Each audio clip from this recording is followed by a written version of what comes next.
이번 차시에서 배울 학습 내용과 학습 목표를 확인해 보세요.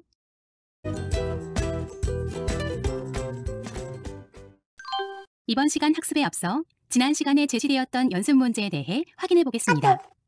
다들 잘 풀어보셨나요? 그럼 함께 고민해서 해결해 보겠습니다. 이 문제에서 중요한 것은 하나의 정수를 입력받는데 예를 들어서 10이라고 놓겠습니다. 그래서 10을 입력받았어요. 그래서 10을 어떻게 하느냐 하면 1부터 10까지의 수를 더하는 거예요. 그러니까 1 더하기 2 더하기 3 더하기 4 더하기 5 더하기 6 더하기 7 더하기 8 더하기 9 더하기 10을 연산하는 것인데요. 그러면 1부터 10까지 더하면 55가 나오는 것은 간단한 암산으로도 확인이 가능합니다. 그러나 우리는 프로그램을 작성하여 결과를 출력되게 해야 하겠죠? 사실 1, 2, 3, 4, 5, 6, 7, 8, 9, 10을 생성하는 건 매우 쉬운 일입니다. 그리고 이를 더하는 것도 어려운 문제가 아니죠. 그런데 중요한 것은 누적 합을 구하는 것입니다. 그래서 누적 합을 구하기 위해 기본적으로 버퍼를 하나 만듭니다. 즉, 빈 상자를 하나 만들어요. 그래서 여기다가 누적합, 즉 1도 집어넣고 2도 집어넣고 3도 집어넣고 4도 집어넣고 이것을 계속 여기에 누적해서 더해주는 거예요. 1에다 2 더하면 3이고 여기다가 3 더하면 6이고 여기다 4 더하면 10이고 여기다 5 더하면 15고 이런 식으로 이 통 안에는 계속 이 값들의 누적된 값이 누적되는 거겠죠? 프로그램에서 이런 통, 상자 역할을 하는 게 뭐라고 했죠? 네, 변수입니다. 결국 변수를 가지고 이를 해결해야 하는데요. 그러니까 이 코드를 짤 때 변수 고민은 이렇게 되겠죠? 이렇게 값을 입력받을 변수 하나 있어야 되겠고요. 그 다음 이 값에 누적되는 값을 담아놓을 변수 하나 있어야 될 것입니다. 이렇게 두 가지 변수에 대해서 고민을 하고 while문을 돌면서 결국 n 데이터 값에 i를 사용할 수도 있고 이 n 데이터를 하나씩 줄여서 할 수도 있었습니다. 그러니까 n 데이터를 10으로 받으면 n 데이터는 10부터 n 데이터는 0보다 클 때까지 n 데이터 마이너스 등호 1 그래서 1씩 감소시키는 식으로 할 수 있었죠. 그러면 결국 10, 9, 8, 7, 6, 5, 4, 3, 2, 1이 쭉 나오는데 그때 이 값을 n 토탈에다가 이 n 데이터 값을 이렇게 더해주는 식으로 하면 되는 것입니다. 그래서 이를 정리해서 코드로 짜보면 이렇게 됩니다. 먼저 총 합을 구할 숫자를 입력하세요. 그래서 그 값을 당연히 연산하는 거니까 정수로 바꿔주고 n토탈이라는 빈 상자를 만들어서 0으로 초기화해줍니다. 그리고 n 데이터는 0보다 클 때까지 받은 수부터 0보다 클 때까지 하나씩 감소시키는 거죠. 우리 총합을 구할 숫자니 0보다 큰 어떤 수일 것입니다. 그 수를 하나씩 감소하면서 0보다 클 때까지 반복하는데 먼저 0보다 크면 들어가서 그 값을 n토탈에 집어넣는 거죠. 여기서 중요한 표현은 n토탈은 n토탈 더하기 n데이터로 n데이터와 n토탈이 연산이 돼서 그 값이 n토탈에 다시 입력된다라는 이 개념을 여러분들이 꼭 이해를 하셔야 됩니다. 그래서 n토탈에 더하기 n데이터는 10, 9, 8, 7, 6, 5, 4, 3, 2, 1 계속해서 줄어드는 값이죠. 그 값이 그때마다 n토탈에 더해지고 그 더해진 값은 보존돼야 되는 거예요. 그렇기 때문에 n토탈이 값이 더해지게 됩니다. 만약 혹시라도 n토탈이 들어갈 자리에 변수를 n토탈은 0 이렇게 작성하게 된다면 어떻게 될까요? 계속 0이 되니까 값이 누적되지 않죠. 그러니까 while문 외부에 n토탈이라는 변수를 만들어주고 초기화해주고 while문을 돌면서 n토탈은 계속 값이 누적되게 됩니다. 그러고 나서 while문이 다 끝나게 되면 n토탈에서 총합을 구할 수 있는 거죠. 그래서 연습 문제를 한번 해결해 보았습니다. 두 번째 연습 문제는 이 문제였죠. 동일하게 포문으로 작성한 코드를 while문으로는 어떻게 접근하는지에 대한 문제였습니다. 여기서 변수 고민 어떻게 해봐야 할까요? 먼저 값을 입력받아야 하겠죠. 그래서 값을 입력받는 변수가 하나 있고 그 다음에 1부터 9까지 증가하는 값을 i는 1부터 i는 1씩 증가하고 그 다음 while i는 10보다 작을 때까지라는 조건이 필요합니다. 그래야지 1부터 9까지가 이 i를 통해서 만들어지게 됩니다. 이걸 정리한 걸 코드로 확인하면 이렇게 되죠. 출력할 구구단을 입력하세요라는 문구로 인풋으로 입력받고 이를 정수로 바꿔주고 i는 1부터 i는 9까지 1씩 증가하게 합니다. 그럼 n 데이터는 하나로 정해지니까 예를 들어서 n 데이터가 5라면 5, 그리고 i는 1부터 9까지니까 5 곱하기 1은 5, 5 곱하기 2는 10. 이런 식으로 해서 결국 마지막에는 5 곱하기 9는 45까지 표시되는 걸 여러분들이 확인하실 수 있습니다. 그래서 여러분들 while문 2가지 연습 문제를 통해서 정리했고요. 이것으로 학습자 여러분들은 포문과 반복문의 기본적인 문법은 다 마치신 겁니다. 프로그램을 작성하다 보면 변수, 상수, 그래서 우리가 늘 정해진 수를 가지고 사용을 하게 됩니다. 그런데 실제로 조건문, 반복문을 하면서 우리가 해보는 것이 있는데 이 반복 횟수가 정해지지 않는 경우를 한번 해보는 것입니다. 즉, 반복 횟수가 일정한 어떤 수가 아니고 랜덤하게 나오는 수라는 겁니다. 우리가 랜덤하게 나오는 랜덤 넘버를 난수라고 하죠. 예를 들어서 주사위를 굴리면 주사위는 1부터 6까지 6가지 숫자가 우리가 예측하지 못하게 그때그때 튀어나오잖아요. 이 그때그때 튀어나오는 수를 난수라고 하는데 만약 예를 들어서 숫자 1부터 6까지 말해보세요 라고 했을 때 어떤 사람은 3이라고 할 것이고 또 5라고 대답할 수도 있겠죠. 또 다른 사람은 4라고 하거나 1, 2 등 1과 6 사이의 수를 랜덤하게 이야기해 볼 수 있습니다. 그래서 사람은 정해지지 않은 수를 말하라고 했을 때 바로 대답을 할 수 있고 상대방은 이를 예상할 수는 없습니다. 그런데 아주 간단한 동작이지만 컴퓨터는 이 난수를 발생시키는 게 불가능해요. 컴퓨터한테 아무 수나 하나 출력하라고 한다면 이는 해결할 수 없는 문제인 것이죠. 그래서 컴퓨터에서는 난수를 발생시키기 위해서도 알고리즘을 사용을 합니다. 최근의 난수 발생 알고리즘은 복잡한 구조이지만 이전에 사용하던 아주 기초적인 난수를 발생시키는 알고리즘, 즉 초기에 컴퓨터에서 사용됐던 난수 발생 알고리즘의 예는 다음과 같습니다. 예를 들어 먼저 1, 2, 3, 4라는 초기 값이 주어지면 이를 제곱합니다. 그러면 이렇게 되겠죠? 그러면 그 중에 중앙값을 취하는데요. 지금 7개의 값이 제시되어서 중앙에 4개 값을 취하려면 좌우가 맞지 않겠죠? 그러면 그때는 왼쪽으로 치우친다라는 조건을 두는 거예요. 그래서 또 다른 예로 중앙값으로 5227을 취하고 5227을 다시 제곱을 하면 이렇게 나오고 그거의 중앙값을 다시 취하고 또 이 중앙값을 다시 제곱해서 중앙값을 다시 취하고 그러면 이때 난수는 3362가 얻어지는 것입니다. 그렇다면 이 시드 값은 사용자가 그때그때 난수 생성할 때마다 줘야 할까요? 그렇지는 않습니다. 난수를 생성할 때 시드 값, 그러니까 이 초기 값에 따라서 매번 달라지게 되는데요. 이 초기 값을 어떻게 구하냐 하면 컴퓨터에는 1970년 1월 1일 이후부터 초단위로 계속 증가하는 타이머가 있습니다. 컴퓨터가 꺼져도 계속해서 증가하는 타이머가 있어서 그 타이머에 예를 들어서 1초, 2초 지나는 게 얼마나 지났는지 그 값을 가지고 싶습니다 하면 그 값을 시드 값으로 주는 것입니다. 그러면 우리가 매 초마다 얻을 수 있는 그때그때의 랜덤 값을 얻을 수 있는 거죠. 물론 이 알고리즘은 컴퓨터 초창기의 아주 기본 알고리즘이고 그 이후에는 더욱더 예측하기 힘들고 더욱더 랜덤한 값을 뽑아낼 수 있는 알고리즘이 만들어졌지만 기본적으로 여러분들이 랜덤을 만드는 알고리즘은 이런 식이라고 이해하시면 됩니다. 그러면 우리가 랜덤을 사용을 하려면 이런 식으로 랜덤 알고리즘 만드는 방식을 구해서 프로그램을 짜는 것일까요? 그렇지는 않습니다.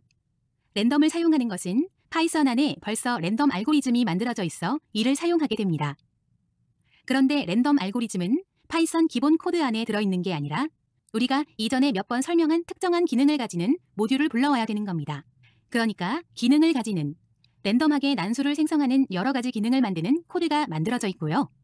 우리는 그 코드를 가져와서 쓰면 되는 것이죠.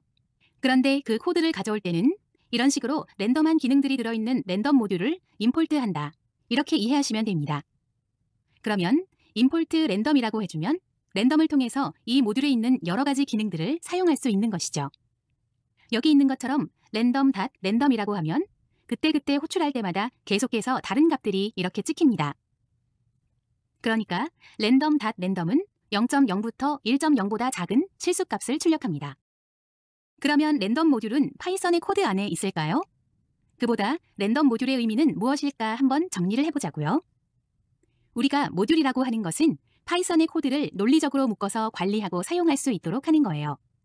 그러니까 랜덤 모듈이라는 건 random.py 해서 코드 짜면 파이썬 코드 파이가 만들어지죠. 랜덤하게 할 수 있는 여러 가지 알고리즘이나 식들이 들어있는 하나의 파일이라고 생각하시면 돼요. 그리고 그 파일 안에는 모듈 안에는 함수도 있고 함수나 클래스는 배우지 않았지만 어떤 명령어들도 있고 변수들도 있고 그리고 실행 코드를 포함할 수도 있습니다. 그래서 이런 모듈을 기본적으로 파이썬을 깔면 제공하고 있는데 예를 들어서 랜덤 모듈은 파이썬을 깔면 자동으로 깔리지만 대신 그냥 쓸 수는 없고 임포트 랜덤을 사용해야 랜덤 코드를 가져올 수 있습니다. 그래서 사용을 할 수 있게 하는데요.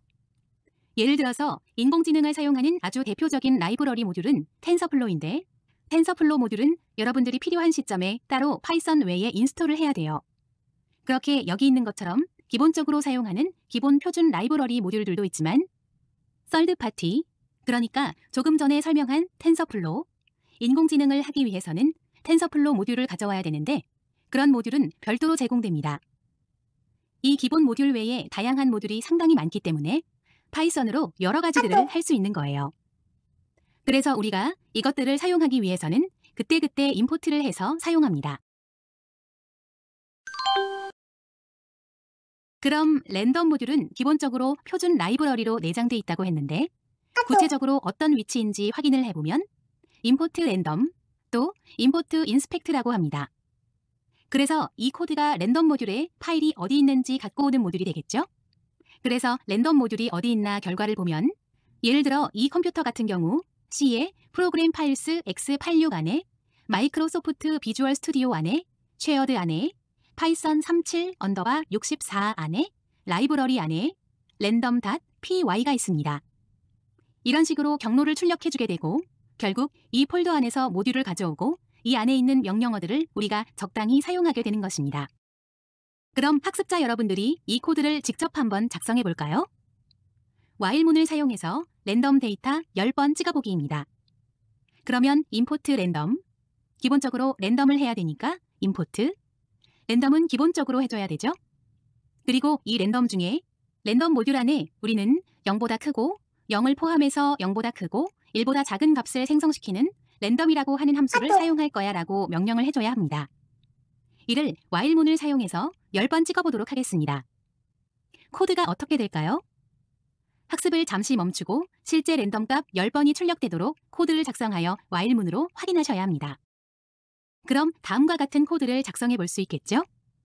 임포트로 랜덤이라는 모듈을 임포트해주고 i는 0부터 i는 10보다 작을 때까지 여기서 i는 i 더하기 1 이렇게 써도 되고 i 플러스 1은 1 이렇게 써도 되고 10번을 반복을 하면서 프린트로 random.random 함수를 호출해서 정확히는 random.random 메소드를 호출을 해서 우리가 하면 10개의 랜덤한 값이 찍히게 됩니다. 이해되셨습니까? 그렇다면 우리가 만약 random.random이라는 명령어밖에 모른다고 가정을 해봅시다. 그래서 0.0부터 1보다 작은 값을 만드는 random.random밖에 모르는 상황일 때 while문을 사용해서 1에서 6, 즉 1, 2, 3, 4, 5, 6의 수를 100번 찍어보는 것입니다. 예를 들어 0.001462, 0.928432 이런 식으로 0.0부터 1.0보다 이것은 크거나 같고 이것은 작은 그런 값이 만들어지는데 어떻게 이걸 만들까요? 물론 수학적 계산 방법을 적용할 수 있는데요. 이 문제도 학습을 잠시 멈추고 학습자 여러분께서 직접 작성해 보도록 하겠습니다. 그럼 코드를 한번 확인해 볼까요? 임포트 랜덤은 동일하게 작성하고요. 100번 찍어보는 거니까 i는 0부터 i는 100보다 작을 때까지 i 더하기는 1. 그러면 0부터 99에서 100번 돌아가네요. 그러면서 random.random으로 나온 값에 10을 곱해주면 0.0에서 1.0까지 나오는 값에 10을 곱해주면 물론 여기는 0이고 여기를 10을 곱해주면 10보다 작은 값 0.0부터 10보다 작은 값이죠. 거기서 나오는 것을 6으로 나눈 나머지를 해주는 겁니다. 그러면 0, 1, 2, 3, 4, 5가 나올 테고 여기에 1을 더하면 1, 2, 3, 4, 5, 6이 나오죠. 물론 이렇게 되면 0부터 5, 6, 7, 8, 9 그렇기 때문에 어떤 수는 조금 더 나오고 어떤 수는 조금 덜 나올 수도 있어요. 그렇지만 기본적으로 우리가 랜덤.랜덤을 사용해서 이렇게 값을 뽑아낼 수 있고요. 그런데 파이썬의 랜덤 모듈에서는 rand 함수를 제공해 줍니다. 이 random.randint는 앞서 random.random과 다르게 random.randomint에서 a와 b를 지정해주면 a보다 크거나 같고 b보다 작거나 같은, 즉 random.randint 1, 6 해주면 이렇게 1부터 6까지의 난수가 생성이 됩니다. 이것도 학습자 여러분께서 직접 한번 작성해서 어떤 수가 나오는지 확인을 해보시면 좋습니다. 잠시 학습을 멈추고 한번 확인해보세요. 어렵지 않죠? 작성해보셨나요? 1에서 6까지의 정수를 random.randint를 사용하겠다. 그러면 10개를 찍어보면 이렇게 작성할 수 있습니다. import random, i는 0부터 i는 10보다 작을 때까지 i를 1씩 증가시키면서 이렇게 random.randint 1, 6으로 출력해보면 1, 2, 3, 4, 5, 6 중 랜덤 한수가 10번 출력될 것입니다. 여러분, 랜덤을 연습해 볼 수 있는 연습 문제 하나 드리겠습니다. 이 문제를 직접 한번 풀어보시면 다음 시간에 함께 풀이해 보겠습니다. 문제는 1부터 6 사이의 난수를 발생시켜 3이 나오면 종료되도록 하는 것인데요.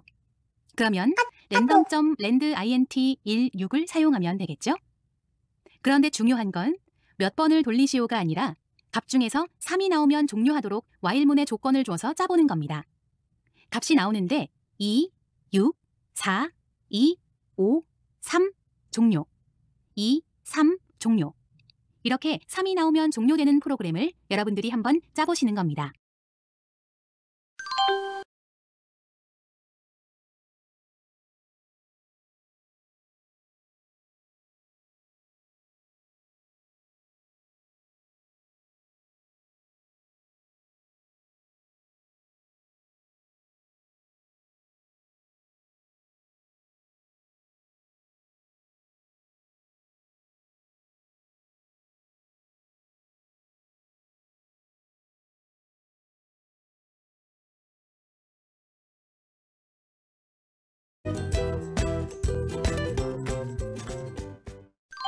이번에 정리할 문법은 while문에서 break라는 것으로, 이는 while이 돌아가다가 break라는 문법 용어를 만나면 그 반복문이 종료하게 하는 것입니다.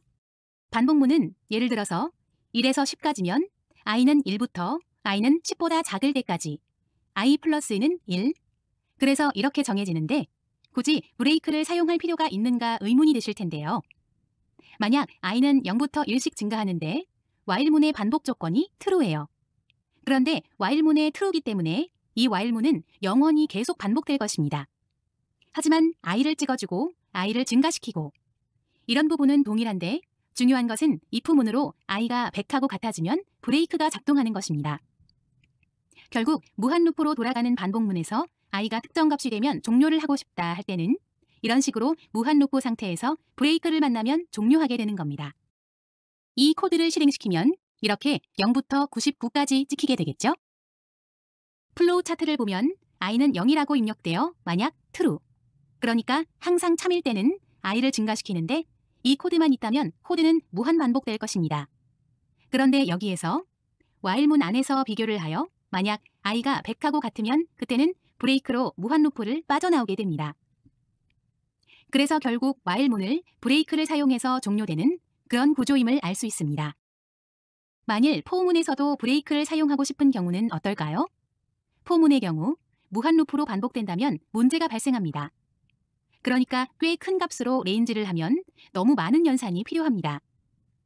그런데 for문에서도 이런 식으로 i를 찍어주고 우리가 i가 특정 조건이 되면 브레이크로 멈추게 하고 싶다고 할 때 이렇게 브레이크를 사용할 수 있습니다. 그러니까 while이나 for나 브레이크를 만나면 바로 전 단의 반복문이 끝난다. 바로 전 단계의 반복 제어의 흐름에서 벗어난다라고 이해를 하시면 됩니다.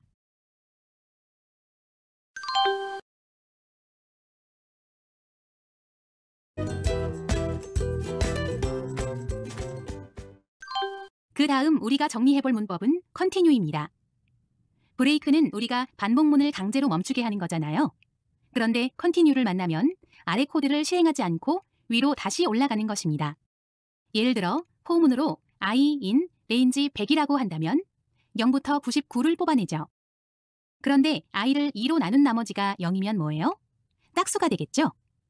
이때 짝수가 되어 continue를 만나면 다시 위의 코드가 반복됩니다. continue를 만나면 포문 안에는 다음 줄의 코드를 실행하지 않고 그냥 올라가는 것이죠. 그럼 결국 이 코드의 결과는 어떠할까요? 짝수일 때는 넘어가고 홀수를 만나면 출력하게 되므로 0부터 99 사이에 홀수만 찍는 프로그램이 되는 거죠. 물론 i, 나머지 2는 1일 때 프린트라고 해도 되지만 continue라는 문법을 사용하게 된다면 다음과 같은 코드를 작성해 볼 수 있겠습니다. 이를 플로우 차트로 그리면 레인지에서 꺼낼 숫자가 있으면 들어가요. 그런데 어떤 조건이 맞아서 그게 참이 되면 continue로 올라가고 그렇지 않으면 출력하는 구조가 될 것입니다. 또 포문뿐만 아니라 while문에서 동일하게 구현할 수 있습니다. while에서 i는 100보다 작을 동안 들어가는데 i를 증가시키고 짝수면 continue로 올라가고 그렇지 않으면 찍고 그러면 동일하게 홀수만 찍는 프로그램이 이렇게 완성이 될 수 있습니다. 우리 이번 차시에 랜덤하고 그 다음에 브레이크, 컨티뉴 공부를 했는데요. 마지막으로 브레이크, 컨티뉴 관련한 연습 문제 하나를 제시하도록 하겠습니다. 문제를 해결할 때 지금 화면에 나타난 코드 구조를 기본적으로 그대로 사용하셔야 하는데요. 여기에 어떤 코드를 넣었을 때 0부터 73 사이의 숫자 중에서 3으로 끝나는 숫자, 73을 포함해서 3으로 끝나는 건 3, 13, 23, 33, 43, 53, 63, 73이죠. 이렇게 나올 수 있게 여러분들이 우리가 배운 문법을 사용해서 어떤 수가 나오면 브레이크로 멈추고 어떤 수가 나오면 컨티뉴가 돼서 우리가 원하는 수를 이렇게 찍을 수 있게 작성해 보세요. 그러니까 프린트문에서 출력되는 것은 3으로 끝나지 않는 숫자는 올라가고 73까지 반복되고 나면 종료되는 명령어가 이 코드 안에 포함되어야겠죠. 그래서 학습자 여러분께서 직접 브레이크, 컨티뉴 연습 문제까지 작성을 해보시고 다음 시간에 함께 정리해 보도록 하겠습니다. 이번 차시에서는 랜덤 모듈을 사용하는 방법과 브레이크로 반복문 끝내는 방법을 살펴보았습니다. 또한 컨티뉴로 코드 실행을 건너뛰는 실습도 해보았습니다. 다시 한번 오늘 배운 내용을 생각하면서 잘 정리해 보세요.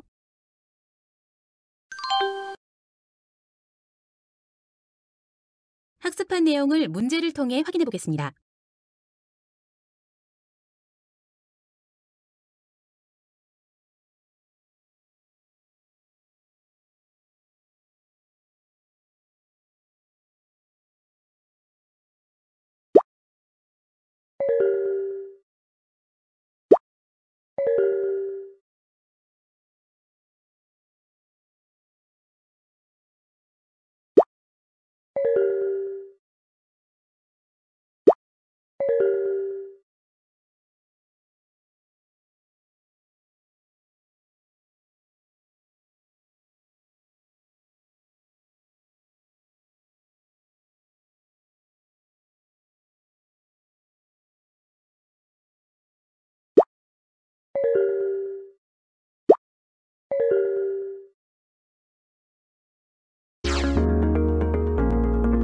이번 시간 학습을 마쳤습니다. 수고하셨습니다.